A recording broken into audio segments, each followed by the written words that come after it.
Hey everyone, in this video I'll be showing you a build for Cash in Borderlands 4 that's very overpowered using his crossfire skill here. And you can see with a lot of different weapons we're able to just absolutely shred bosses quickly in this game. And we can also use his action skill and get a lot of value out of it actually, which is kind of surprising because it is a little bit lackluster when you first use it, but using this setup we can actually get some solid damage. So the best part about this is not only do we also get infinite ammo, but we can enter windfall as you just saw there pretty much infinitely, so this build does it all. And honestly, Crossfire is sometimes lackluster when it comes to Ultimate Vault Hunter 6, but with this augment loadout, we actually get some pretty insane damage. Now, we're also going to be using the green skill tree because this gives us the can't stop winning. This gives our critical hits a chance to be able to take us into windfall. You don't need it to be very high because we have some weapons that can hit multiple times. It actually triggers this really frequently.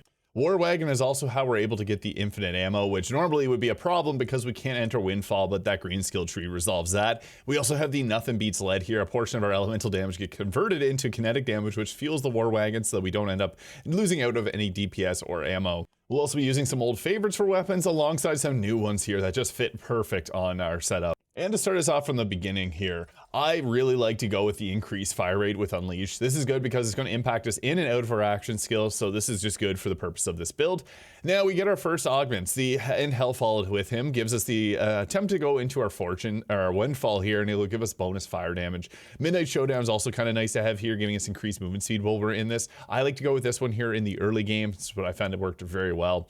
Afterwards, I like to go with the Stand and Bleed. This gives us a chance to critically hit with action skills and guns. This is just going to boost up the damage that we get in Crossfire, but it also boosts up the damage that we're going to be getting when we're out of it too. You could go with the Your Huckleberry to give yourself increased critical hit damage, but I just find this to work a little bit better. Afterwards, it is good to grab the Devil's Tines. This allows us to take both of our augments, and we're going to grab it again once we get to the green skill tree. But after this, I like to take Hot Hand. This will give us additional fire damage on top. It's based on our fire rate here. So we got an increased fire rate, which will increase the bonus damage. Bonus damage takes any of the gun damage increases. So if you got the specialization, really this will take all those bonuses. There's also the trick shot here, which is really nice because this gives you kinetic bones, which will actually trigger our war. So that could be good too. Ride to Ruin is also another choice. This is a kill skill whenever we take out an enemy with our action skills active. This gives us Ride to Ruin stacks, which lets us replenish it. So this is actually really good early on. If you don't want to take it, you could just go with points into Hot Hand here and not use that. Afterwards though, there's a couple options. So Lawless is nice, giving us increased kinetic damage, and this will give us bonus kinetic damage with Ordnance and gear. Now, this depends. If you want to use heavy ordnances, we can actually get infinite ammo with them, so I would recommend going truck full of nitro. The new Heimdall heavy ordnance is extremely powerful in this build. I'll show that off a bit later. But Lawless is most times going to be a bit better for 45% extra gun damage or kinetic damage. That is really nice, especially if you're using kinetic build. I would recommend taking this, but I'm going to show off what truck full of nitro can do on an ordnance build. And afterwards, we're then going to take War Wagon. So whenever we deal kinetic damage to an enemy, we get a chance to refill the ammunition in our gun and restore action skill duration with diminishing returns. This lets us stay in our action skill a little bit longer and has a 24% chance, and it gives us 30% of our current magazine. This triggers very often, and it's extremely good. We'll also then take 2 points into Pale Rider here, giving our action skill bonus kinetic damage, which again is going to trigger our War Wagon here to get our actions or get our ammo back.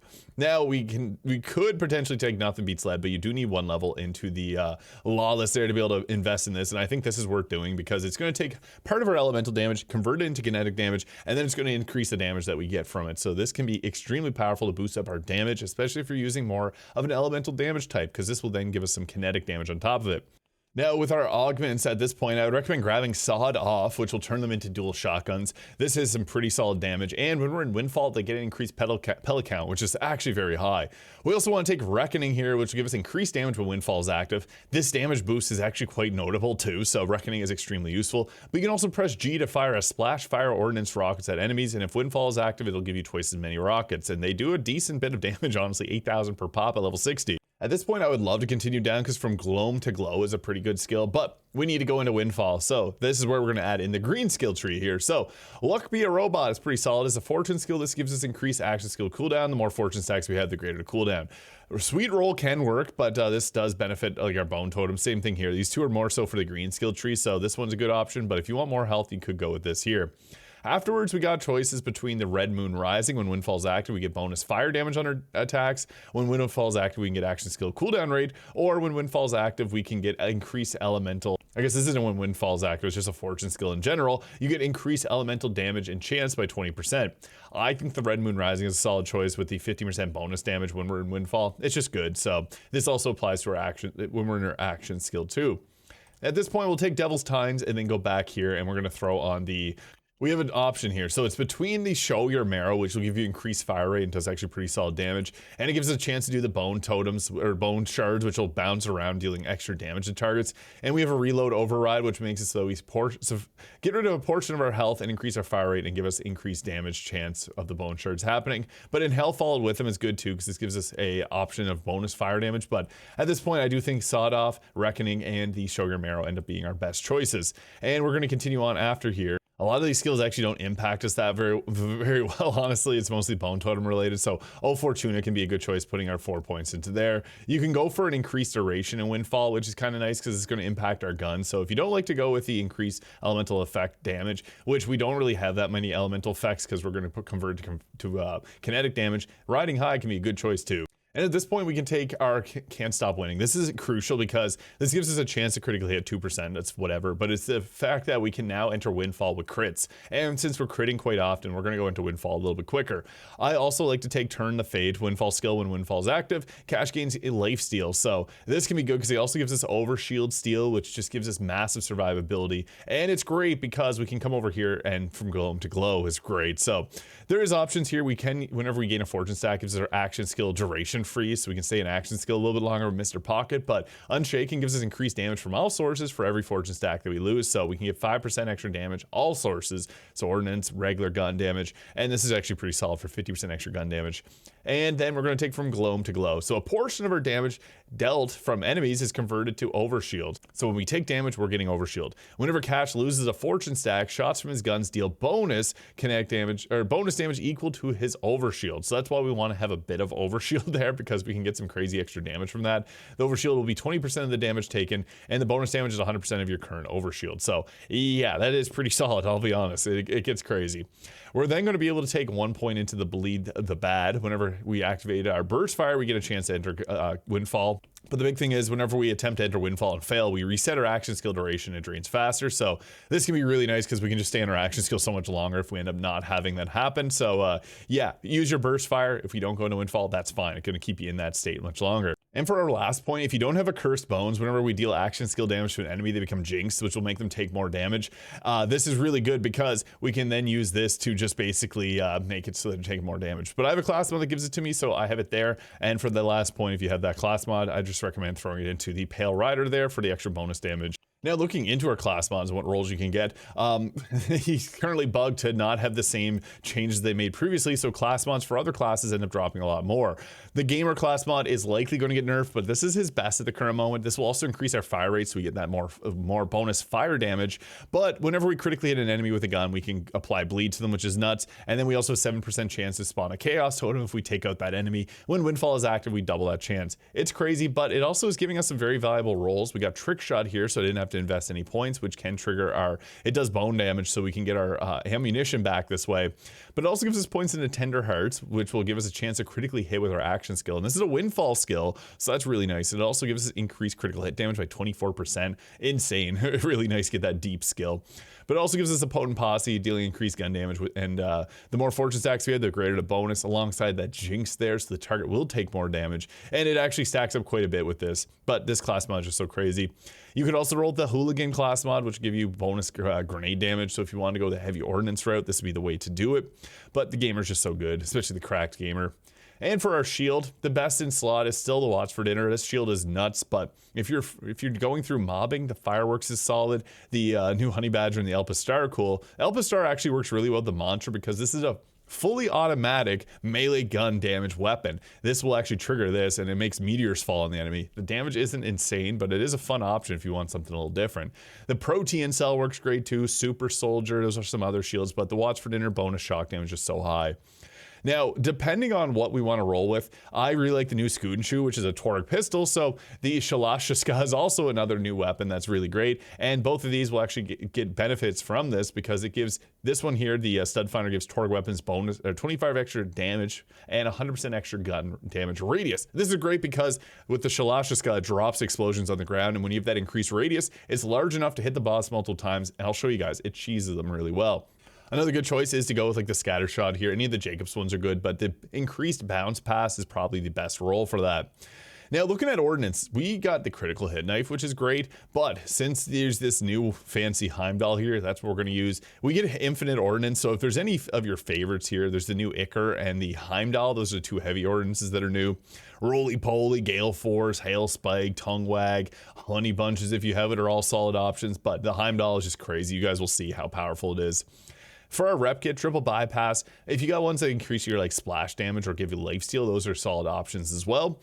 There's a couple new ones like the Blood Moon Geigeroid, but triple bypass is just so good because you get 3 charges, you get your action skill back with this really quickly.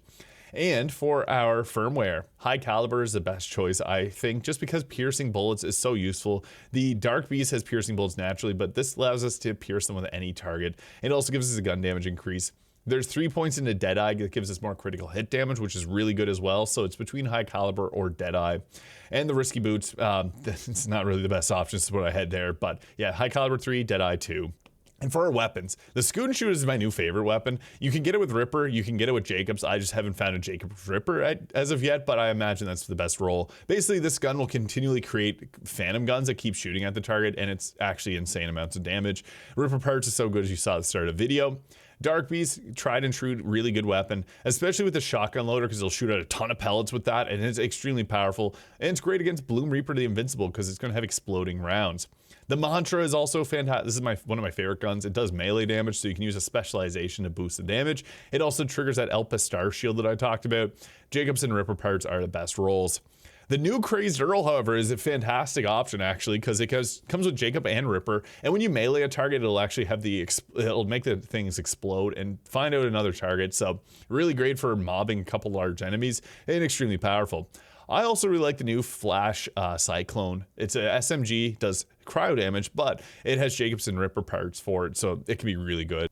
Classic Dullahands are always a nice option too. I have a bunch of different rolls for all these other ones. The Roulette is also a fantastic weapon, especially if you can find the Jacobs Ripper part on it. Once you roll a 7, it changes every time you reload. The 7 is the best option. It just deletes everything. And as mentioned, CROSS-FIRE, I'll show you guys that in the comment section as well. It's very powerful.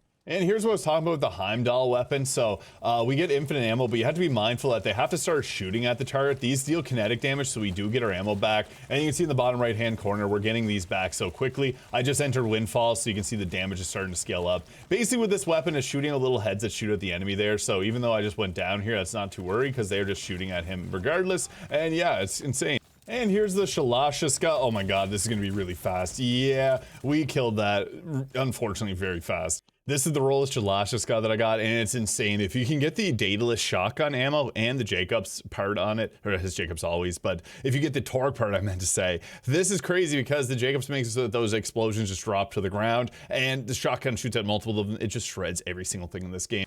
And again, our action skill is just so good. Oh my goodness, you can see it there. It's just deleting this boss really, really fast. That's wow. And here we go, we're now in Ultimate Vault Hunter 6 True Mode, so this has the 4x health scaling, and you can see it's doing some pretty crazy stuff to him. Oh my goodness, yeah, we're just absolutely deleting him. And then we also have the grenades you can throw here, so there it is, I accidentally missed it. There's the life steal that we just got. The damage from this thing is actually insane here, and we can enter Windfall pretty easily with it, so just press and hold down the mouse trigger. You also get pretty much infinite, you can stay in this mode forever. Again, we're in the Ultimate Vault Hunter 6 with the True Mode on, so this has a lot of health right now, but yeah, it's pretty crazy because we're keeping overshield so high because we keep going into Windfall mode, and then that's going to trigger us that extra damage. Yeah, it's crazy.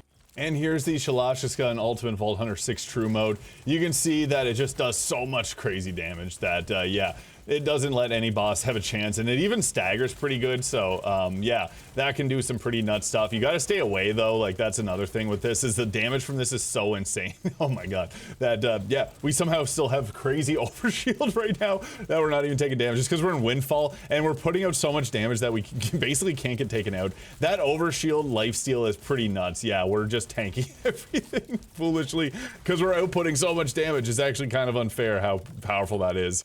So yeah, that's got to be one of the craziest builds in Borderlands 4. You can see how fast we're just shredding through the enemy's health bars. And we have infinite ammo, so we don't even have to worry about reloading. We enter Windfall quickly, and we also have this here to go back on if we ever need another option for damage, and you do some pretty crazy stuff with it. So let me know your thoughts in the comments. Hit the subscribe button below if you enjoyed. I hope you guys all have a great day. We'll catch y'all in the next video.